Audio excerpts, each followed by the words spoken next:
I beat Dragon is Dead's first boss at 5 AM. I died about 3 seconds later. I thought I was in a cutscene watching him die, and I was, for about 3 seconds. Then the cutscene ended and one of his little skeleton minions whacked me in the face and I was back to the start. But I knew I had a build that worked. I felt lucky.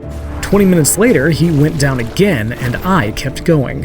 When I finally bought it and respawned at the Fountain of Life, I was happy to drag myself to bed, but I was also already planning my next run. What I'm saying then is that Dragon is Dead is a game for sickos, complimentary, and I'm sickos. Developed by Team Sunneat, who you may know as the team behind Blade Assault, Dragon is Dead is part Castlevania, part Diablo, part Roguelike, and all pixel art hack and slash glory. Throw in some unique RPG and progression elements, and Team Sunneat's latest dish is shaping up to be finger-licking good.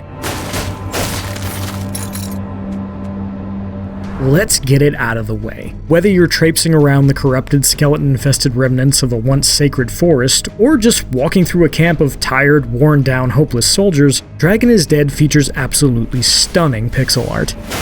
You can practically hear these brittle tree branches swaying in the wind and smell the desperation of the small groups of soldiers working to keep the monsters at bay. Combine that with some excellent and atmospheric music, and Dragon is Dead is selling an aesthetic, and a mood from the word go.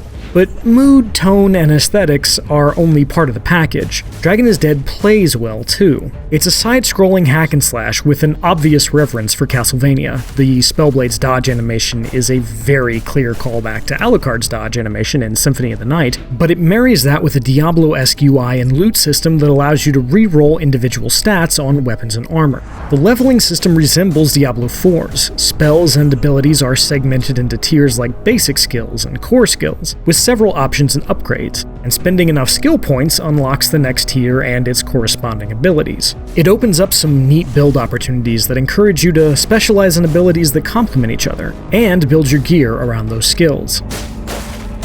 There were 2 classes in the build I played, the aforementioned Spellblade, who specializes in elemental magic attacks, and the Berserker, who builds madness by using his basic skills, and then cashes out for big damage with his core skills.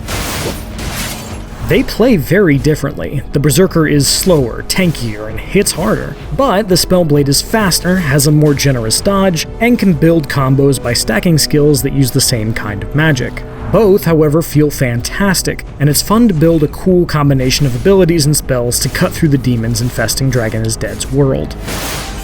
But what I like most so far is the way Dragon is Dead handles death and progression. This is a roguelike. That means when you die, everything about your character resets. Your level, items, power-ups like artifacts and soul gems, everything that makes your build, with only 2 exceptions. Your gear, and a special currency that you can use to buy gear and reroll the stats on it. After a few runs, you'll have a good feel for the abilities you like and the stats you want on your gear to support them. Building up your gear after a run matters, but like the best roguelikes, what happens during the run is what separates a close victory from a brutal defeat.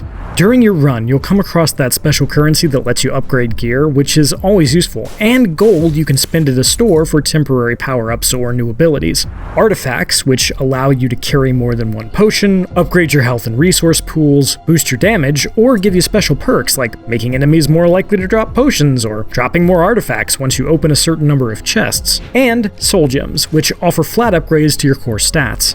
Clearing areas gives you a choice of a pair of chests that contain one of these things, but you'll also be able to buy them in stores and find them in certain areas. There are also special chests scattered throughout the environment that you can open with unique keys you can find or buy in the store.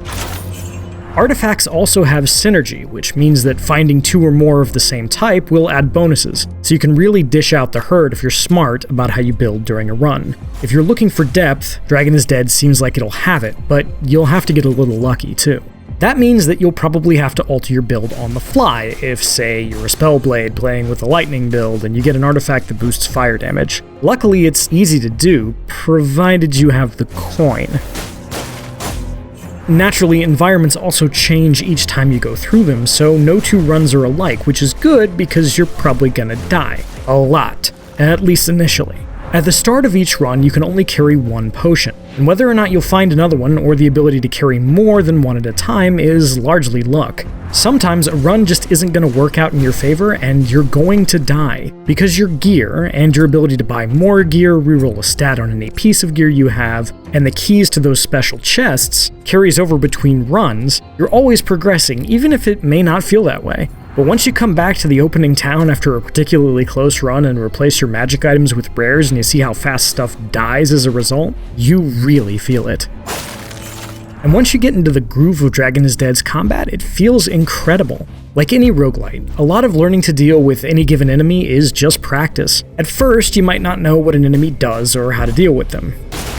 The first time I fought Longmore, a three-headed tree that serves as the game's first boss and the guy that kept me up until 5 in the morning, I had no idea how to deal with the insane number of flaming demonic skulls he was sending at me, and when I got to him, I barely had any health left to learn. Needless to say, I died real fast. The last time, I was cutting down the enemies standing between me and him like they were barely there, and when I made it to the fight, the skulls barely hit me.